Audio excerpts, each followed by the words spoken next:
Welcome to ಮಾತುಕತೆ. Ethics, morality, dignity, integrity, ಎಷ್ಟೊಂದು heavy ವರ್ಡ್ಸಪ್ಪ. ಹೌದು, ಇದನ್ನು ನಿಭಾಯಿಸೋದು ಕೂಡ ತುಂಬ ಕಷ್ಟ. ನಾನು ಸಿಸ್ಟಮಲ್ಲಿ ಕೇಳ್ಕೊಳ್ಳೋಕ್ಕೆ ಇಷ್ಟಪಡ್ತೀನಿ ಸುಪ್ರೀಂ ಕೋರ್ಟ್ಗೆ. ಈ ಎಜುಕೇಷನ್ ಅನ್ನೋದರಲ್ಲಿ ಕಾಂಪ್ಲಿಕೇಟೆಡ್ ಇದರಲ್ಲಿ ಸ್ವಲ್ಪ ಈ ಸಿಸ್ಟಮ್ಗಳನ್ನ ಅಂದರೆ ಈ ಸಬ್ಜೆಕ್ಟ್ಗಳನ್ನ ತೊಗೊಂಡು ಬನ್ನಿ, ಇದನ್ನು ಬೇಸಿಕ್ಸಿಂದ ತೊಗೊಂಡು ಬನ್ನಿ, ಪುಟ್ಟ ಮಕ್ಕಳಿಗೆ ಗೊತ್ತಾಗಲಿ. ಸಿಂಪಲ್ ಲ್ಯಾಂಗ್ವೇಜಸಲ್ಲಿ ಅವ್ರ ಮುಂದೆ ಇಡಿ. ಕತೆಗಳ ರೂಪಾಂತರ ಇರ್ಬೋದು, ಈಗ AI ಬಂದಿದೆ, ಅದ್ರ ಮುಖಾಂತರ ರೀಲ್ಸ್ಗಳ ಮುಖಾಂತರ ಇರ್ಬೋದು. ಅವ್ರುಗಳ ಮುಂದೆ ಯೂನಿವರ್ಸಿಟೀಸು ಮತ್ತು ಸ್ಕೂಲ್ಸು, ಆಫೀಸ್ ಏರಿಯಾಗಳು ಈ ಥರದ್ರಲ್ಲಿ ತೊಗೊಂಡು ಬನ್ನಿ. ಮ್ಯಾಕ್ಸಿಮಮ್ ಅಲ್ಲೆಲ್ಲ ಆಗ್ತಾ ಇಲ್ವಾ, ಸ್ಕೂಲು ಬೇಸಿಕ್ಸು ಸ್ಕೂಲಿಂದನೇ ತೊಗೊಂಡು ಬನ್ನಿ.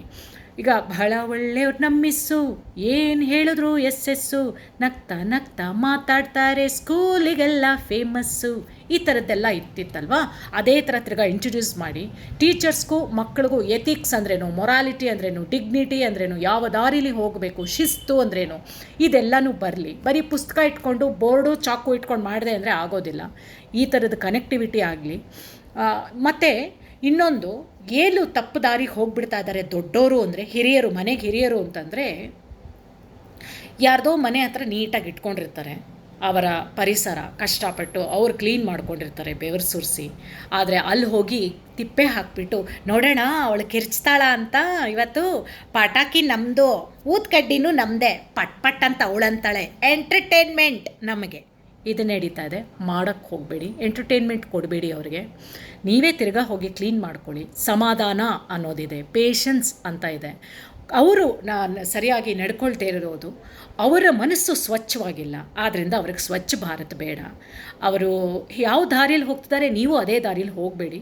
ನೀವು ಯುನೀಕಾಗಿ ಹೋಗಿ. ಒಂದೆರಡು ದಿನ ಕ್ರೇಜಿ ಅಂತಾರೆ, ಒಂದೆರಡು ದಿನ ಪೆಕ್ಯುಲಿಯರ್ ಅಂತಾರೆ, ಆಮೇಲೆ ಮೂರನೇ ದಿನಕ್ಕೆ ಇಲ್ಲ ನಂದೇ ಎಲ್ಲೋ ತಪ್ಪು, ನನ್ನ ಕರ್ಮ ಜಾಸ್ತಿ ಮಾಡ್ಕೊಂಡ್ಬಿಡ್ತಾ ಇದ್ದೀನಿ, ಕೆಟ್ಟ ಕರ್ಮಗಳು, ಒಳ್ಳೆಯ ಕರ್ಮದ ತಕಡಿ ಕೆಳಗೆ ಬಿದ್ದು ಹೋಗ್ತಿದೆ ಅಂತ ಅನಿಸತ್ತೆ. ಸೊ ಇದೊಂದು ಎಲ್ಲರಿಗೂ ರೂಢಿಸ್ಕೊಳ್ಳೋಣ. ಇನ್ನೊಬ್ರಿಗೆ ತೊಂದರೆ ಕೊಟ್ಟು ಬದುಕೋದು ಬೇಡ, ಇನ್ನೊಬ್ಬರು ಮನೆ ಹತ್ರ ಗಲೀಜು ಹಾಕಿ ಜೀವನ ಮಾಡೋದು ಬೇಡ. ನಿಮ್ಮ ಮನೆಗಳ ಹತ್ರ ಬರ್ತಾ ಇರುತ್ತೆ, ಗೌರ್ಮೆಂಟ್ ಮಾಡಿದೆ, ಅದರಲ್ಲಿ ಹಾಕಿ, ಚೆನ್ನಾಗಿರುತ್ತೆ ನಿಮ್ಮ ಒಂದು ವ್ಯಕ್ತಿತ್ವಕ್ಕೆ.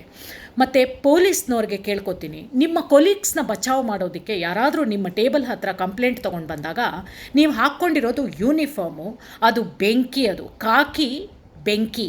ಆದ್ದರಿಂದ ಎಥಿಕ್ಸು, ಮೊರಾಲಿಟಿ ಇರಲಿ. ನೀವು ಓದ್ ತೊಗೊಂಡು ಅಲ್ಲಿ ಕೂತಿದ್ದೀರಾ ಕುರ್ಚಿ ಮೇಲೆ, ನಿಮ್ಮ ಕೊಲೀಗ್ಸ್ನ ಬಚಾವ್ ಮಾಡೋದಕ್ಕೆ ಯಾರಾದರೂ ನಿಮ್ಮ ಹತ್ರಕ್ಕೆ ತೊಗೊಂಡು ಬಂದರೆ ಕಂಪ್ಲೇಂಟ್ನ ತೊಗೊಳ್ಳಿ, ಅದ್ರ ಮೇಲೆ ಕ್ಲೀನಾಗಿ ಆ್ಯಕ್ಷನ್ ತೊಗೋದು ಫಸ್ಟ್. ಇದನ್ನೆಲ್ಲ ಮಾಡಿ. ಇದು ಸ್ಮಾರ್ಟ್ ಸಿಟಿ ಅಂದರೆ, ಮತ್ತು ಟೌನ್ಶಿಪ್ಗಳು ಮಾಡೋದು ಅಂದರೆ.